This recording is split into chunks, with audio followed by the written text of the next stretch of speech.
Chair, may mga criticisms kasi with regards dun kay sa kaso ni Senator Marcoleta na ang sinasabi nila since hindi applicable kay Senator yung kaso dahil nga ay hindi pa siya kandidato during that time, hindi daw po ba dapat pati doon sa tatlong donors ay hindi rin po ito applicable? Okay po.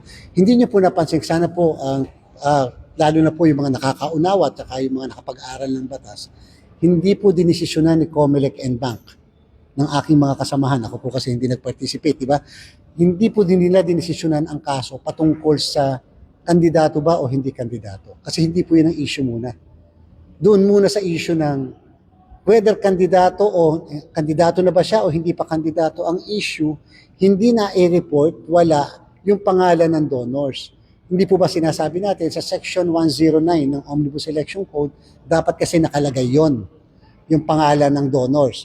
Kaya lang sa Section 262 ng Omnibus Election Code din na 1985, pag hindi mo na i-report yon, hindi mo na isama, kasong kriminal yon.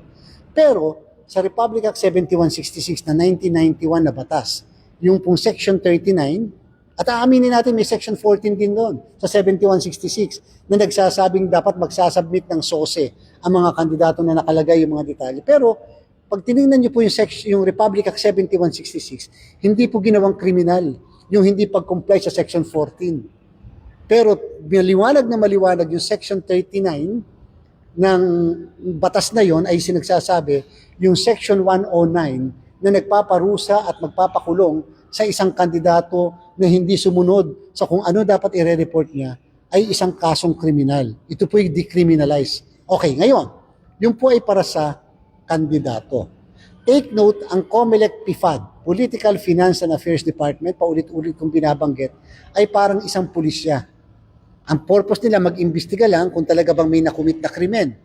As to the legal issues, hindi naman po para sa mga pulis natin yun eh. Di ba? Kalimitan, ang ginagawa ng pulis, lalo pat may nakita silang mga elements of the crime present, ang elements of the crime, ipinafile ang kaso sa piskalya. Yan po yung law department namin. Hindi niyo po napansin? Yung mismong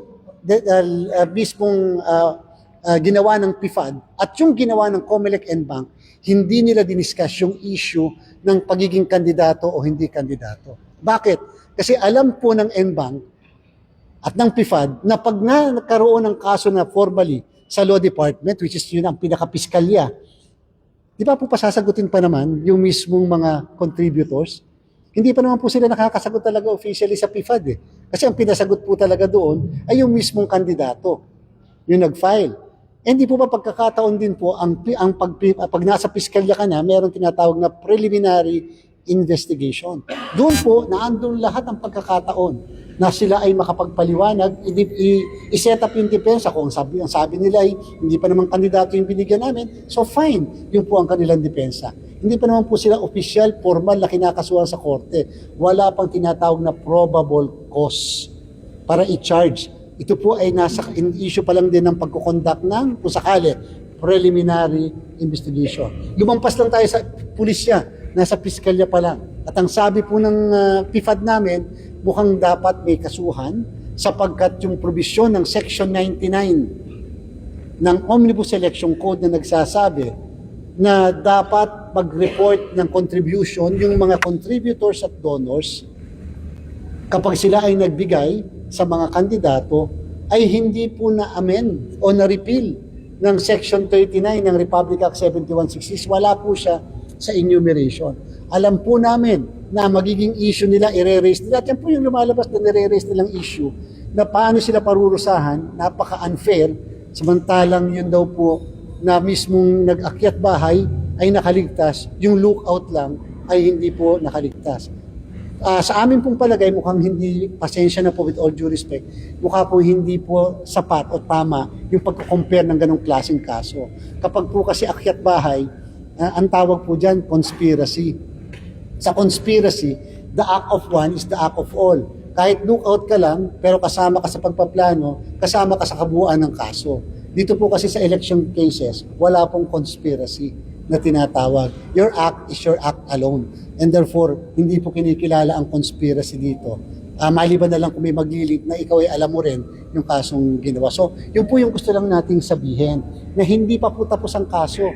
In fact, sinasabi lang ng PIFAD namin na binigyan ng go signal ng NBank, sige, i-file mo yan sa Law Department and let the Law Department determines talaga bang may probable cause. Talaga bang tama ang depensa na nagbigay sila doon sa taong hindi pa kandidato. Hindi po ba? Pero sa puntong ito, gusto lang natin sabihin, kaya sila kinasuhan ng ating pong yung tatlo, kinasuhan ng PIFAD sapagkat maliwanag po kasi dapat mag-submit ng report of contribution. At hindi po ito nababago. Criminal pa rin po yun. Hindi nadidecriminalize katulad po ng mga nagbigay ng mga kandidato na tumanggap ng mga donation or contribution. Pero Chair, yung case concerning Senator Marcoleta, hindi na po aabot yun ng notice. Yung spot lang po ng contributors. Tama po ba? May posibilidad pa po, hindi pa po natin tinatapos yung bagay na yan, sapagkat binato po kasi ng NBank lahat sa Law Department. Kasi po, kung hindi ka nagbayad, o kung hindi ka nag-file ng dapat i-file o walang sose, hindi po ba ang sabi namin administrative yon? So, ang tanong, magkano yung fine? Hindi po ba dapat may pagbabayaran din fine kung ang talagang dahilan ay hindi naglagay? Hindi po ba? So, dapat din may fine. So, ibig sabihin, maaaring pasagutin pa rin ng Law Department. Ayaw po namin kasing i-preempt yung magiging aksyon ng Law Department natin. Kung napansin niyo po, napaka-careful ng Commission NBank sa bagay na yan. Hindi nila gustong pangunahan yung mismong Law Department natin sa kung ano ang magiging disposition nila. So, hindi na kompleto o hindi nag-file ng SOSE, hindi siya kriminal, pero ano ang liability? Diba? At yung pang ibang liability, sana po wag naman po kay Comelec ibato yung issue ng perjury. Dapat daw po ay nagdesisyon kami sa issue na hindi po kasi sa amin ang perjury.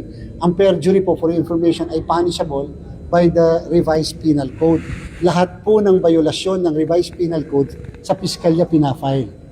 Ngayon po, doon sa issue naman ng hindi tumutugma ang SALN, bakit tumanggap ng donasyon, ganun nakaupo bilang kongresista, hindi rin po kay Comelec yun. Yung po ay sa Office of the Ombudsman.